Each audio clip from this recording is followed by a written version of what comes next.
Good morning students. हमारे lectures चल रहे थे, ऑपरेशन रिसर्च आपका सब्जेक्ट है। अब तक जो हमने पढ़ा है पहले फास्टली उसको रिवाइज करते हैं, ठीक है। My self doctor Naveed Akhtar, associate professor, SD college of commerce, Muzaffarnagar.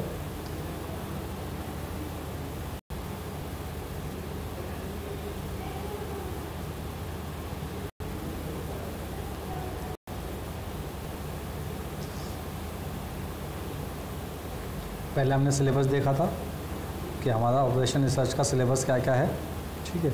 Syllabus में हमने देखा था कि कितनी हमारी यूनिट्स हैं, कितने मार्क्स हैं, उन यूनिट के अंदर क्या क्या डिस्क्राइब है जो हमें पढ़ना है, ठीक है।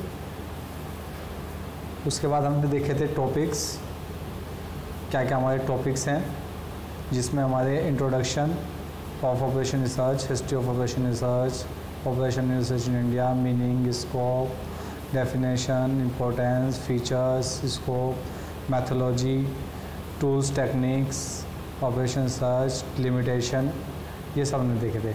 उसमें हमने स्टार्ट किया था इंट्रोडक्शन ऑफ रिसर्च। इंट्रोडक्शन में हमने पढ़ा था कि operation research is a systematical and analytical approach, decision making and problem solving, ये सब हमने इसमें पढ़ा था। उसके बाद हमने इसके टूल्स थोड़े से देखे थे, जो प्राइमरी टूल्स हैं उसके, इसमें statistical statics, transportation problem, game theory, linear programming, production, planning control, assignments problem, probability theory. उसके बाद हमने हिस्ट्री देखी थी कि ये चार्ल्स बेबर्स जो हैं वो फादर्स हैं जिन्होंने 1840 में PhD ये किया था, एक इंग्लैंड यूनिवर्सिटी से इन्होंने एक रिसर्च की थी cost of transportation and sorting का। उसके बाद सेकेंड वर्ल्ड वार के अकॉर्डिंग, जब सेकेंड वर्ल्ड वार हुई तो तब ये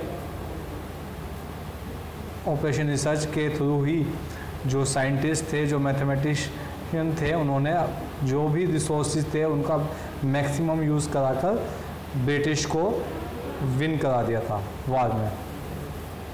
उसके बाद ऑपरेशन रिसर्च हमने देखा था इंडिया में क्या है।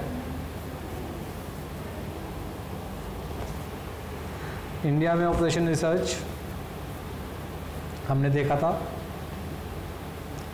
इंडिया में कि इसकी जो सोसाइटी फाउंडेड की गई और 1957 में की गई, और उसके बाद जो international federation of operation research society है उसके भी हम मेंबर बने 1959 में, और हमारा जो हेडक्वार्टर है वो कोलकाता में है।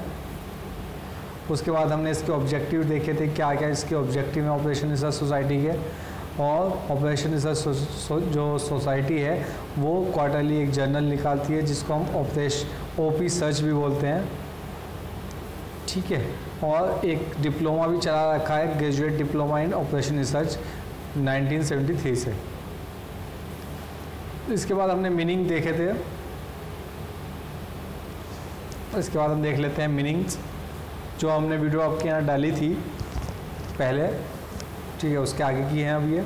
Meaning of operation research, meaning of operation research.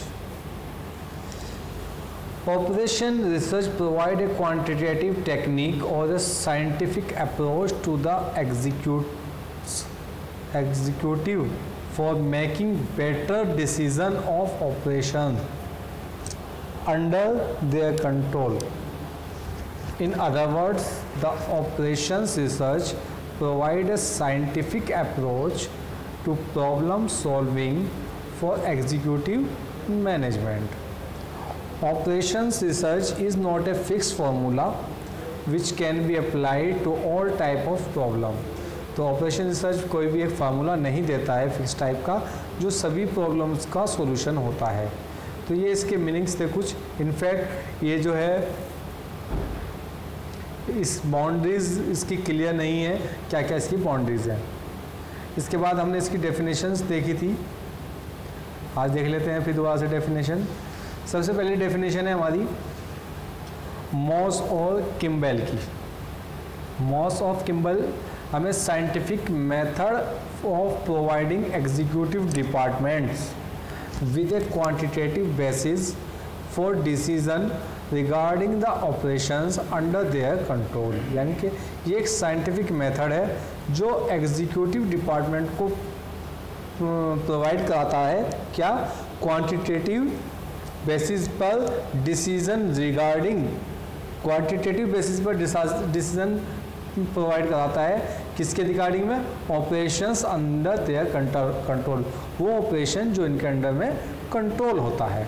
फिर किसकी डेफिनेशन है, मॉस एंड किम्बेल।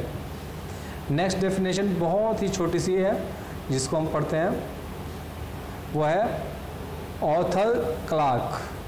ये क्या कहते हैं, ये कहते हैं कि it is an act of winning wars without actually fighting.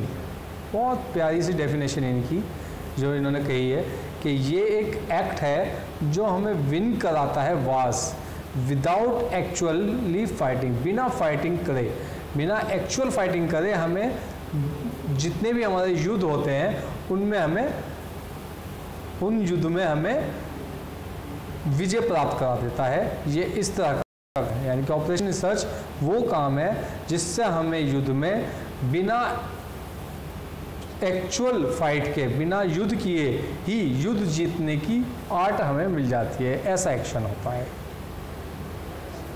Next है it is a scientific approach. पहले देख लेते हैं किसकी है, ये है एच.एम. वैगनर। बहुत ही प्यारी लैंग्वेज, बहुत ही अच्छी, बहुत ही प्यारी डेफिनेशन है। It is a scientific approach to problem solving for executive management. कितनी छोटी सी है, देखिए आपके यहाँ जो डेफिनेशन होती है वो पॉइंट टू पॉइंट ही लिखनी होती है आ जाएंगे आपको, आप जानते ही हैं।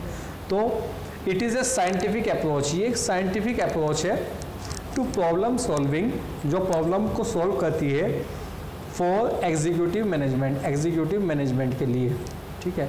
ये साइंटिफिक अप्रोच है जो प्रॉब्लम को सॉल्व करती है एग्जीक्यूटिव मैनेजमेंट के लिए। नेक्स्ट है इसमें, नेक्स्ट हम देखते हैं आगे। नेक्स्ट क्या है जी, नेक्स्ट जो है वो भी बहुत ही छोटी सी है, टी.एल. साटे। वो क्या कहते हैं, it is a art of giving bad answers. बहुत ही अच्छी डेफिनेशन देखेंगे हम। It is art of giving bad answers to problem which otherwise have worse answers. ये ऐसी आर्ट है जो हमें बुरे आंसर्स देती हैं प्रॉब्लम्स के, विच अदरवाइज हर वर्स आंसर, जो उसके वर्स आंसर होते हैं, जो उसके वर्स आंसर होते हैं उसके जगह ये हमें बैड आंसर्स दे देती है। तो ये है टी.एल. साटे। तो ये चार हमारी डेफिनेशंस हैं, आप लोग नोट डाउन कर लीजिएगा। फर्स्ट है इसमें scientific method of providing executive departments with a quantitative basis for decision regarding the operations under their control, जो कि है मॉस एंड किम्बेल की। नेक्स्ट है हमारी it is an act of winning wars without actually fighting, जो कि Arthur Clark ने हमें डेफिनेशन दी है। नेक्स्ट जो डेफिनेशन हमने आज पढ़ी है वो है it is a scientific approach, it is a scientific approach to problem solving for executive management. यह है एच.एम. वैगनर की। नेक्स्ट जो हमारी डेफिनेशन है वो है टी.एल. साटे की, जो कहते हैं कि it is art of giving bad answers to problem which otherwise है वर्स आंसर। ये डेफिनेशन जो है वो है टी.एल. साटे। तो ये हमारी चार डेफिनेशन है। तो हमें आज इन चारों डेफिनेशंस को दोबारा अपनी नोटबुक में नोट डाउन करना है और नोट डाउन करके इनको लर्न करके रिमेंबर में रखना है, क्योंकि क्वेश्चंस पेपर में हमें ये इसी तरह से डेफिनेशंस मिलती है और इन डेफिनेशन को हमें सबसे पहले लिखना होता है। सबसे पहले हम जब क्वेश्चंस लिखते हैं उसमें पहले मीनिंग लिखते हैं और फिर डेफिनेशंस लिखते हैं। तो उन्हीं डेफिनेशंस के अकॉर्डिंग हमें मार्क्स हमें मिलते हैं। डेफिनेशन हमें हमेशा जो भी होती है वो पॉइंट टू पॉइंट लिखी जाती है। तो आज के लिए सिर्फ इस वीडियो में मैं आपको इतना ही बताऊँगा, बाकी आपको नेक्स्ट वीडियो में। ठीक है, ओके।